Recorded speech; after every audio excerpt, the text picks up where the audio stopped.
Budget सत्र में विपक्ष का हो हल्ला जारी है और कई मुद्दे कई सवाल भी सरकार के सामने उठा रहा है। बात करने के लिए हमारे साथ बीजेपी सांसद सीपी जोशी जी हैं। सर, सबसे पहले तो ये कि विपक्ष का हो हल्ला लगातार चल रहा है।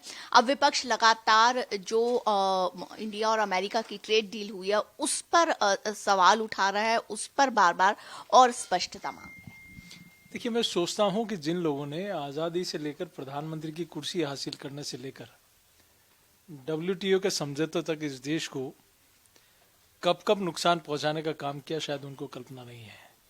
लेकिन दिल्ली की कुर्सी पर प्रधान सेवक के रूप में श्री नरेंद्र मोदी जी प्रधानमंत्री हैं।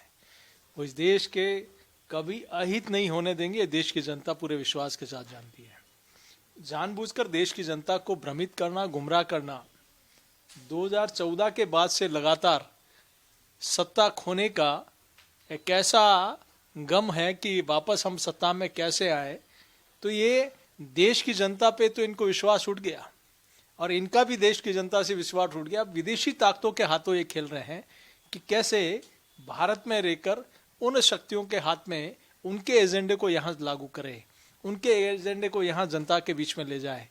ये पहले लीडर अपोजिशन होंगे श्री राहुल गांधी, जो दुनिया के मंचों पर जाकर भारत को नीचा दिखाने का और सेना का मनोबल तोड़ने का काम करते हैं। आपने अभी बजट सेशन में भी और माननीय महामहिम राष्ट्रपति महोदय के अभिभाषण के बाद भी उनके भाषण की आप हर चीज सुनेंगे तो स्पष्ट लगता है कि उनको आखिर क्यों देश के मतदाताओं से इतनी घृणा हो गई, देश के नेतृत्व से इतनी घृणा क्यों हो गई और देश से इतनी घृणा क्यों हो रही है, आखिर क्या कारण है।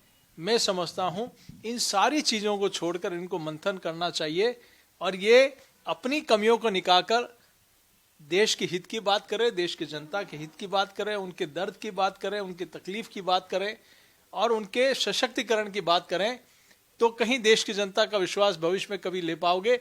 लेकिन देश के खिलाफ बोलकर आप देश की में कभी शासन पर नहीं आ पाओगे। सीधे तौर पर मैं कहना चाहता हूँ। एक तरफ यूएस इंडिया ट्रेड डील पर सवाल उठा रहा है, विपक्ष कह रहा है कि देश को बेच दिया। दूसरी तरफ अभी कुछ ही दिनों में AI समिट 2026 जो है वो दिल्ली में होने वाला है, जिसमें पूरी दुनिया के जो है बहुत बड़ी बड़ी हस्तियां जुटेंगी। तो कैसे देख रहे हैं इस तरीके, विपक्ष के इस पे कितना भारी पड़ेगा ये सब? देखिए, मैं सोचता हूँ कि इन लोगों को, जैसा मैंने पहले कहा कि कहीं सत्ता जाने का गम अभी तक गम से बाहर नहीं निकले और उनके ख्यालों में अभी तक भी वही है। भारत आज G20 देशों की अध्यक्षता कर रहा है। भारत आज ब्रिक्स में अपनी ताकत दिखा रहा है। भारत दुनिया के अंतर्राष्ट्रीय मंचों पर, जब कभी हम दुनिया की तरफ देखते थे, आज दुनिया भारत की तरफ देखती है।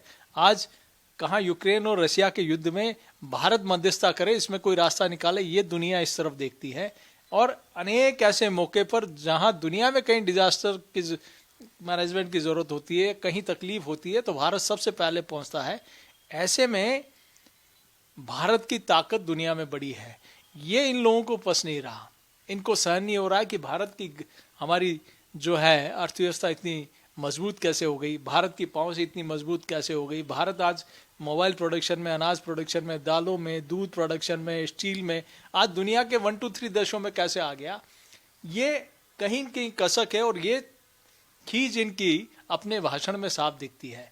तो इनका मकसद है सत्ता में आना और जब तक नहीं आए तब तक नेतृत्व के खिलाफ बोलना और भारत के खिलाफ बोलना अब शुरू कर दिया है। एक आखिरी सवाल मैं जानना चाहूंगी कि प्रियंका गांधी ने ये कहा है कि इतने सारे देशों से डील हुई है, जो बाकी डील भी हुई है, लेकिन चाहे यूरोपियन संघ से चाहे और जगह से, उसमें विपक्ष ने 1-2 सवाल उठाए हैं। लेकिन यूएस और इसकी इंडिया की ट्रेड डील को लेकर के जो है विपक्ष ने 1-2 सवाल नहीं उठाए, ज्यादा उठा रहा है। इसका मतलब कि कुछ ना कुछ उनको गड़बड़ी दिख रही है। देखिए, 2 बातें।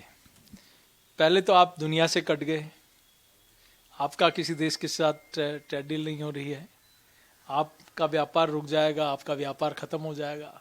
अब इतने देशों के साथ, न सिर्फ अमेरिका बल्कि कई देशों के साथ ट्रेड डील हो गई, तो अब इनको तकलीफ दूसरी शुरू हो गई।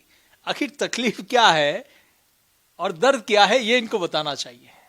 बाकी भारत प्रोग्रेसिव कंट्री है और 2047 तक जो विकसित भारत का सपना है वो निश्चित रूप से पूरा होगा। चलिए, भारत एक्सप्रेस से बात करने के लिए शुक्रिया। भारत एक्सप्रेस के लिए कैमरामैन विक्रांत के साथ कोमल शर्मा।